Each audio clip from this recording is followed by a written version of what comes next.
सुंदरकांड 80वां सर्ग। रावण की आज्ञा से इंद्रजीत का घोर युद्ध तथा उसके वध के विषय में प्रभु श्री राम और लक्ष्मण की बातचीत। मकराक्ष को मारा गया सुनकर समर विजयी रावण महान रोष से भरकर दांत पीसने लगा। कुपित उस समय वहां इस चिंता में पड़ गया कि अब क्या करना चाहिए। उसने अत्यंत क्रोध से भरकर अपने पुत्र इंद्रजीत को युद्ध के लिए जाने की आज्ञा दी।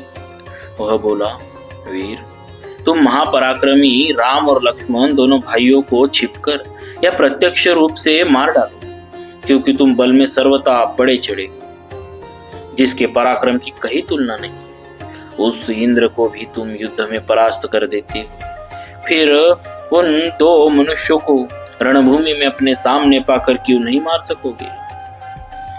राक्षस राज रावण के ऐसा कहने पर इंद्रजीत ने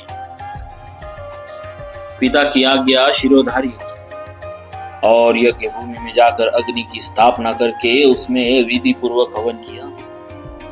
उसके अग्नि में हवन करते समय लाल वस्त्र धारण किया। उसके अग्नि में हवन करते समय लाल वस्त्र धारण किए बहुत सी स्त्रियां घबराई हुई उस स्थान पर आई जहां वह रावण पुत्र हवन कर रहा था।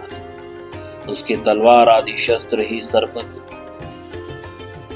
कुशास्त रण का काम दे रहे थे। भेड़ की लकड़ी समिधा थी, लाल वस्त्र और लोहे का स्त्रुआ, ये सब वस्तुएं उपयोग में लाई गई। उसने तोमर सहित शस्त्र रूपी सरपत अग्नि के चारों ओर बिछा दी। उसके बाद काले रंग के जीवित बकरे का गला पकड़कर उसे अग्नि में होम कर दिया। एक ही बार किए गए उस होम से अग्नि प्रज्वलित हो उठी।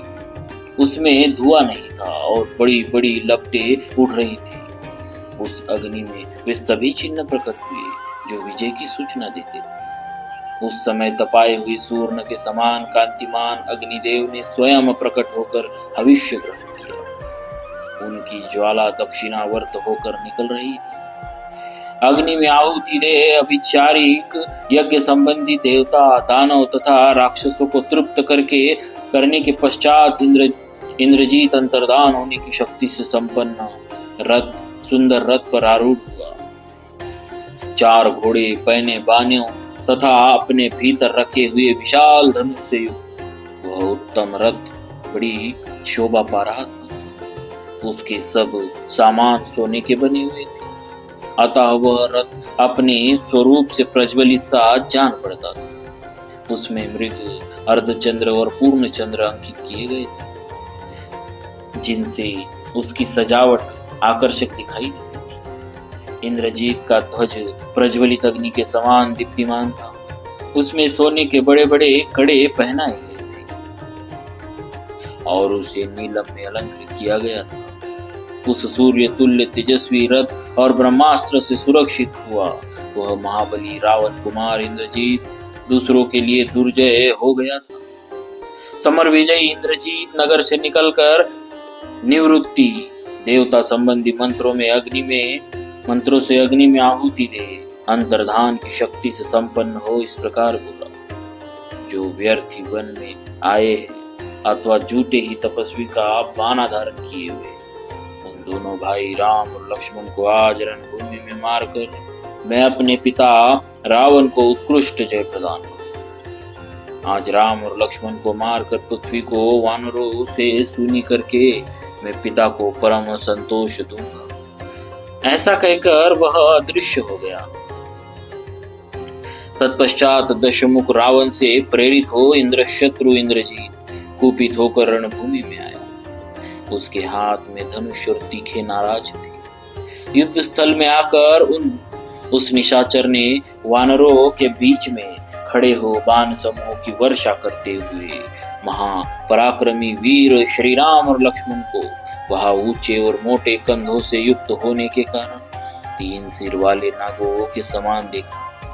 ये ही वे दोनों हैं। ऐसा सोचकर इंद्रजीत ने अपने धनुष पर प्रत्यंचा चढ़ाई और जल की वर्षा करने वाले मेघ की भांति अपनी बाण धाराओं से संपूर्ण दिशाओं को भर दिया। उसका रथ आकाश में खड़ा था और श्री राम तथा लक्ष्मण युद्ध भूमि में विराजमान थे।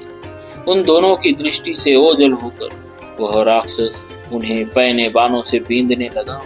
उसके बाणों के वेग से व्याप्त हुए प्रभु श्री राम और लक्ष्मण भी अपने अपने धनुष पर बाणों का संधान करके दिव्य अस्त्र प्रकट किए। उन महाबली बंधुओं ने सूर्य तुल्य तेजस्वी बाण समूह से आकाश को आच्छादित करके भी इंद्रजीत का अपने बाणों से स्पर्श नहीं किया।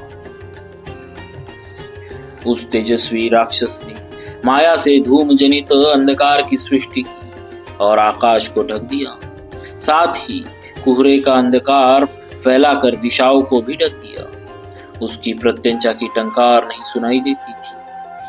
पहियों की घरघराहट तथा घोड़ों की टाप की आवाज भी कानों में नहीं पड़ती थी और सब ओर विचरते हुए उस राक्षस का रूप भी दृष्टिगोचर नहीं होता। महाबाहु इंद्रजीत उस घने अंधकार में जहाँ दृष्टि काम नहीं करती थी, पत्थरों की अद्भुत वृष्टि के समान नाराज नामक बाणों की वर्षा करने लगा। सम्रांगन में कुपित हुए उस रावण कुमार ने वरदान में प्राप्त हुए सूर्य तुल्य तेजस्वी बाणों द्वारा श्री रामचंद्र जी के संपूर्ण अंगों में घाव कर दिए। जैसे दो पर्वतों की जल की धाराएं बरस रही हो, उसी प्रकार उन दोनों नरश्रेष्ठ वीरों पर नाराजों की मार पड़ने लगी। उसी अवस्था में वे दोनों वीर भी सोने के पंखों से सुशोभित तीखे बाण छोड़ने लगे। वे कंक पत्र युक्त बाण आकाश में पहुंचकर रावण कुमार इंद्रजीत को क्षत विक्षत करके रक्त में डूबे हुए पृथ्वी पर गिर पड़ते। बाण समूह से अत्यंत देदीप्यमान वे दोनों नरश्रेष्ठ वीर अपने ऊपर गिरते हुए सहायकों को अनेक भल्ल मारकर काट गिराते। जिस ओर से तीखे बाण आते दिखाई देते, उसी ओर वे दोनों भाई दशरथ कुमार श्री राम और लक्ष्मण अपने उत्तम अस्त्रों को चलाया करते थे। अति रथी वीर रावण पुत्र इंद्रजीत अपने रथ के द्वारा संपूर्ण दिशाओं में दौड़ लगाता और बड़ी फुर्ती से अस्त्र चलाता। उसने अपने पैनों बाणों द्वारा उन दोनों दशरथ कुमारों को घायल कर दिया। उसके सोने के पंख वाले सुदृढ़ सहायकों द्वारा अत्यंत घायल हुए वे दोनों वीर दशरथ कुमार रक्त रंजित हो खिले हुए पलाश वृक्षों के समान प्रतीत होते। इंद्रजीत की वेग पूर्ण गति, रूप, धनुष और बाणों को कोई देख नहीं पाता। मेघों की घटा में छुपे हुए सूर्य की भांति उसकी कोई भी बात किसी को ज्ञात नहीं होती। उसके द्वारा घायल और आहत होकर कितने ही वानर अपने प्राणों से हाथ धो बैठे तथा सैकड़ों योद्धा मरकर पृथ्वी पर गिर पड़े। तब लक्ष्मण को बड़ा क्रोध हुआ और उन्होंने अपने भाई से कहा, आर्य, अब मैं समस्त राक्षसों के संहार के लिए ब्रह्मास्त्र का प्रयोग करूंगा। उनकी यह बात सुनकर प्रभु श्री राम जी ने शुभ लक्षण संपन्न लक्ष्मण जी से कहा, भाई, एक के कारण भूमंडल के समस्त राक्षसों का वध करना तुम्हारे लिए उचित नहीं। महाबाहो, जो युद्ध न करता हो, छिपा हो, हाथ जोड़कर शरण में आया हो, युद्ध से भाग रहा अथवा पागल हो गया, ऐसे व्यक्ति को तुम्हें नहीं मारना चाहिए।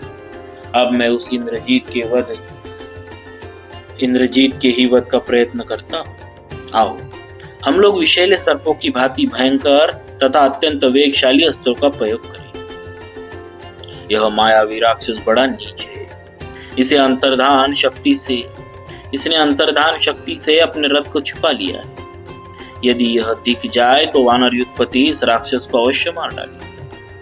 यदि यह पृथ्वी में समा जाए, स्वर्गों को चला जाए, रसातल में प्रवेश करे अथवा आकाश में ही स्थित रहे, तथापि इस तरह छिपे होने पर भी मेरे अस्त्रों से दग्ध होकर प्राण शून्य हो भूतल पर अवश्य गिरेगा। इस प्रकार महान अभिप्राय से युक्त वचन कहकर वानर शिरोमणियों से घिरे हुए रघुकुल के प्रमुख वीर महात्मा प्रभु श्री रामचंद्र जी उस क्रूर कर्मा भयानक राक्षस का वध करने के लिए तत्काल ही इधर उधर दृष्टिपात करने लगे। इस प्रकार श्री वाल्मीकि निर्मित आर्ष रामायण आदि काव्य के युद्ध कांड में 80वां सर्ग पूरा हुआ। बोलिए श्री सीताराम जी महाराज की जय, भगवत्सल भगवान की जय।